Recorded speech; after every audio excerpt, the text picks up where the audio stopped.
Hello, my name is Dejon Jackson. I am a fourth year math major at the Michael University College. One of the courses that I'm currently enrolled to is called Action Learning. This video is based on the final assignment from the aforementioned course, where we will talk about the results from a conducted needs assessment at my practicum site. This video will refocus the purpose of the needs assessment. We will also look at the methodology chosen and why it was chosen. We'll also focus on the results from the conducted needs assessment, and we'll also talk about the possible and plausible intervention for correcting the concern at the practicum site. Lastly, we will talk about a brief reflection on how I myself can improve from this experience. I hope the video will inform you about the process of conducting a needs assessment, and we will begin right now. Before we begin the video, let's restate the topic for the needs assessment that was conducted earlier before. The topic is an investigation on the poor behavior and involvement of grade 7 students toward their math classes at the high school. The purpose for this needs assessment is to determine how 7th grade students behave in their math class at the high school. The needs assessment also seeks to establish why grade 7 students' attitudes and involvement in their math classes are declining, which will aid in the resolution of the overall problem. Now, the questions that are composed for the needs assessment, there are 3 questions, and they are: how is a student's behavior impacting their progress in math class? Why do students exhibit poor behavior and attendance in math classes? And what are the different ways to improve the behavioral issues of grade 7 students towards math? We will continue more into the video. The 2 instruments used during the needs assessment conducted was a questionnaire and an observational checklist. The questionnaire was used to simply collect data, measurable data, from the sample size in the grade 7 class that will connect to the possible causes to why their behavior is negative towards math. Another questionnaire was given to other teachers who teach the class other subject matter other than math. The observational checklist was used to collect qualitative data based on the class's actions and behavior during a regular math class. Now, as mentioned, the data sources that was used for the needs assessment was a grade 7 class from the high school. They were chosen particularly due to the lack of responsive to math instructions.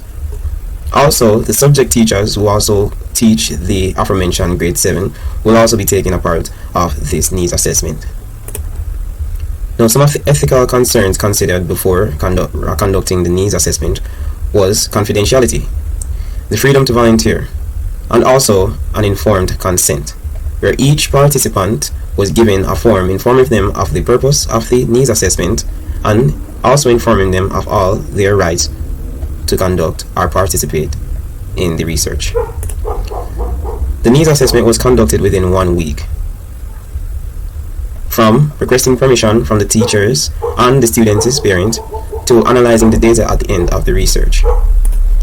And speaking of analysis, the 2 analytical techniques employed for the needs assessment was a regression analysis and a thematic approach. Now, let us look at the results from the needs assessment that was conducted earlier before.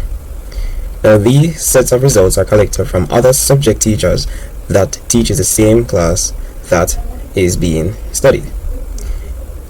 This first graph shows the level of poor behavior that is displayed from the classroom, and as you can see, the level of poor behavior is very prevalent, between fairly prevalent, where most teachers can see a sign of poor behavior.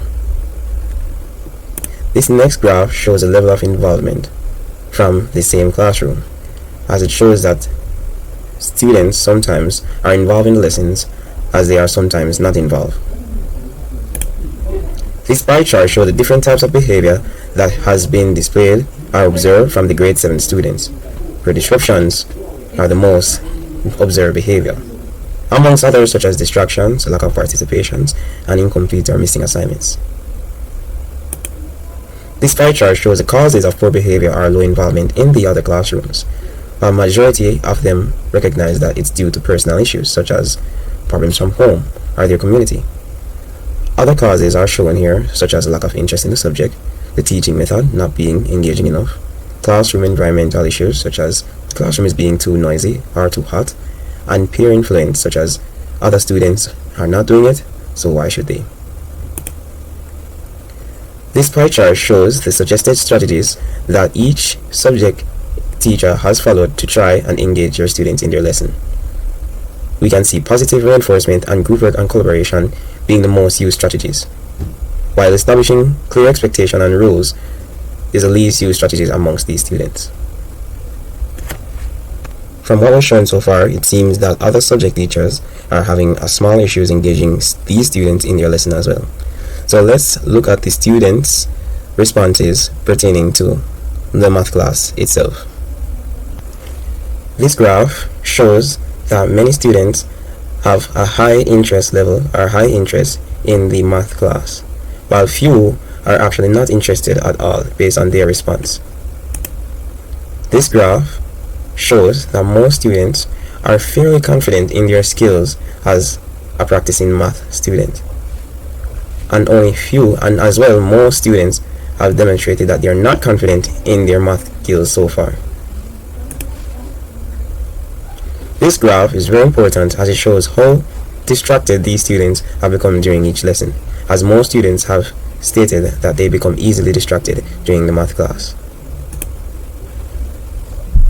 And this class is very good to see, as almost every student has agreed that they have participated in the math lessons that has been conducted, despite having a lack of confidence in the subject area. This pie chart shows the student responses in what they believe is the cause of their disinterest in math, where it shows that most students are blaming the environment itself for their disability or inability to participate in the class. The second most leading factor is simply due to the subject being difficult. This graph is showing how the teaching style affects their behavior on every lesson, showing that most students believe that the teaching style is very positive to their learning style, and only a few have disagreed to the teaching style or do not like it. This graph shows the students' support for each other during the math lesson to show that only a few believe that the student support is positively or has no effect on them whatsoever, showing that there's little collaboration during the math classes in this grade 7 class. This graph shows a high level of anxiety that each student have encountered when it comes to math time, showing that they are not confident, are not that sure in their math time, as they do not learn a lot. The next instrument used for data collection is the observational checklist. This checklist is divided into 4 sections. The first one is the general engagement, which looks at the student's attention, participation, and behavior. Now, the students display a small amount of attention during each class, and their behavior for every or most math class is very poor. Their participation, though, is very commendable, as they sometimes tend to solve questions on the board and do little work in their own notebooks. The next section of the questionnaire checklist is the individual work habits, which looks at the focus, completion of tasks, and the quality of work. Now, students, once given work, do complete the work on time, and they also seek help when needed, which is very commendable as well. They also will make effort to show how they solve questions, and they always engage problem that is presented. They do, though, tend to be distracted very frequently through talking, mostly, and that is a big factor for this needs assessment. The next section of this observational checklist is the collaboration and communication, which looks on group work and peer interaction. This checklist shows that they are very poor in this area, as they lack the respect for each other, engage in any constructive discussion, and rather have their own discussions mostly. The next section of this observational checklist is the learning attitude, which looks at the attitude in general towards math and their responsibility. They show rarely any enthusiasm when it comes to learning math, and they are usually ill-prepared in their lessons as well.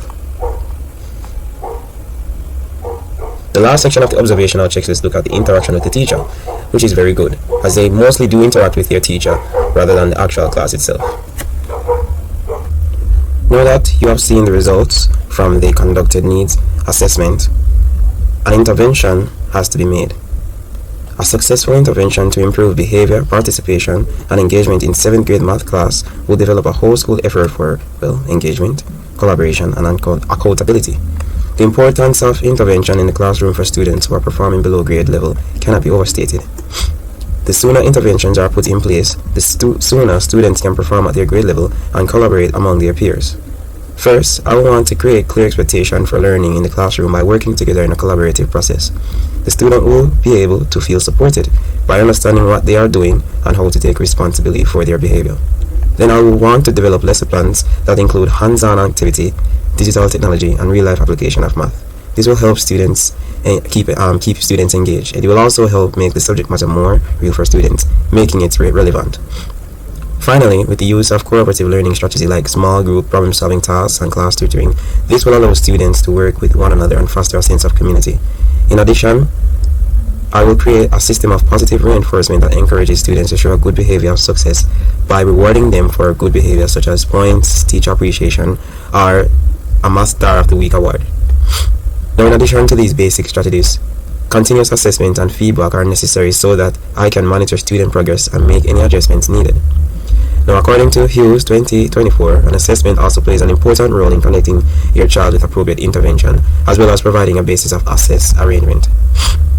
Conducting regular surveys and reflection activities such as exits, tickets, and journals will allow me to listen closely to what students think about learning in the classroom and to plan and implement interventions such as this kit with students of various needs in mind. In addition, outreach activities to families will be also made to keep them informed about the classroom and program activities through materials such as communication with the family's activities or formal family math night, which will help reinforce the importance of school math events as well as encourage your families to act with support at home.